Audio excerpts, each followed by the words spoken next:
Hello Fernand, student of class 9. In this video we will have a just quick revision of chapter 1 of geography, that is India, size and location.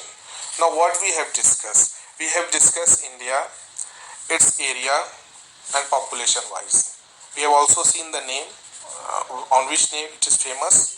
Then we have also seen the location of India, where it is located, latitudinally and longitudinally.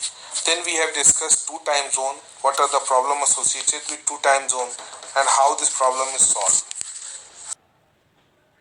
Then we have discussed the boundaries of India, the coastal boundaries, and also discussed some important information regarding India, that what is the percentage according to geographical area that India occupies in the world. Then we have also seen the southernmost point of India, why it is called Indian subcontinent, and why it is known as peninsula. This is all things we have discussed. Then we have discussed India and the world and the neighbors of India, trade and cultural relationship we have seen, the strategic significance of India.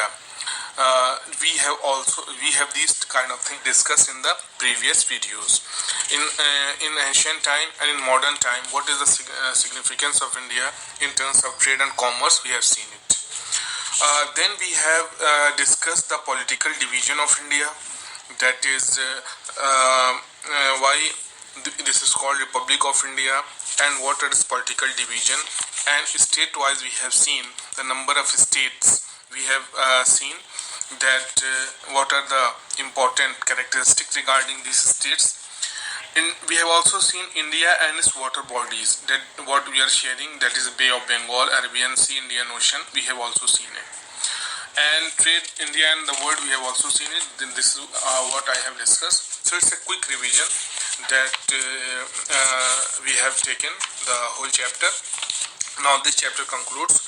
So with the help of written material on website Make Notes, Fair Notes, I have provided this written material, and take care of yourself at home. Thank you, students. Thank you very well. Thank you very much.